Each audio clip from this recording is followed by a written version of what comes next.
Video 1 is an introduction to your website terminology, how to log in, how to see the statistics server, and basics on how to update text.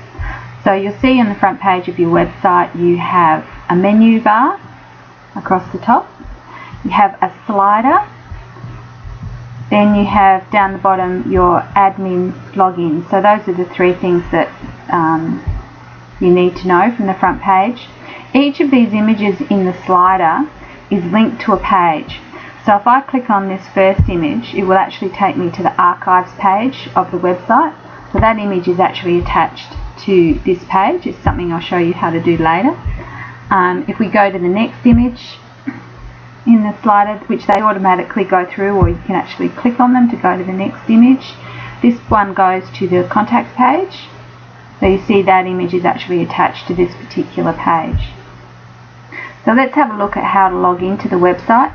Down the bottom of every page of your website there's an admin login.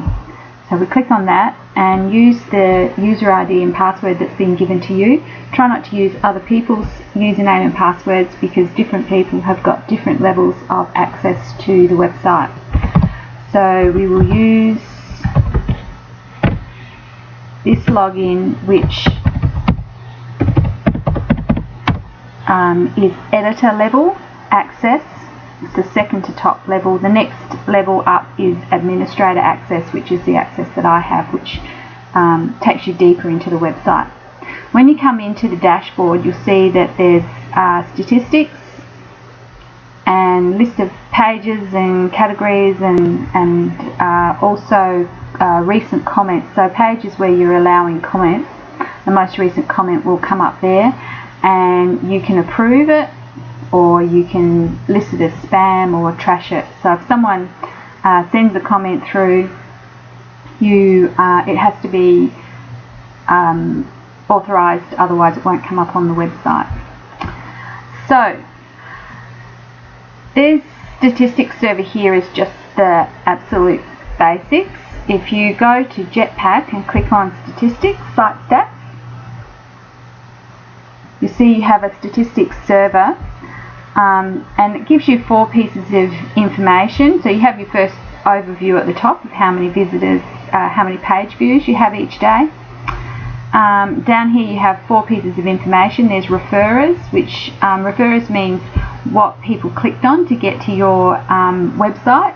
So it could be Google or another person's website, and it will have the web address there, and you can actually click on that and have a look at what they clicked on to get to your site.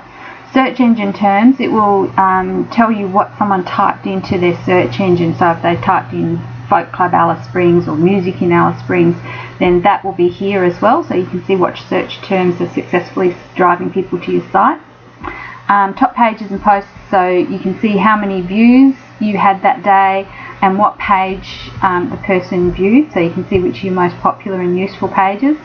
And then clicks is what someone's actually clicked on in your site. So if you've got say a page full of links and someone clicks on one of those links to go and look at someone else's website, well then it will be listed here, so you can see where people are going after they've left your website.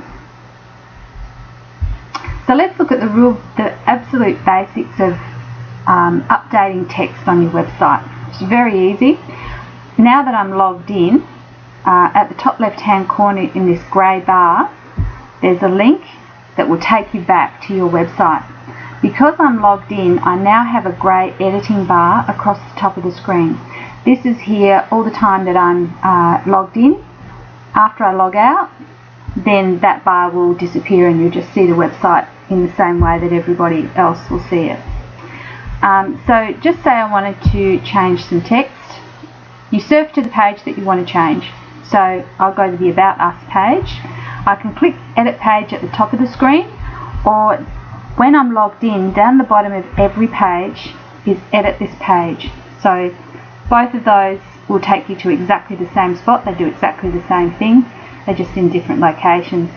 So I click on Edit This Page. And what I'll do is just add 2 full stops before the word the Alice Springs Folk Club. Click on Update. the page has been updated, and you'll see now it has view page at the top. View page is in the grey bar and view page is here. They all take you to the same spot. So I'll click on view page, and you can now see those two full stops have appeared before the word the Alice Springs Folk Club. So it's that quick and easy to update your website.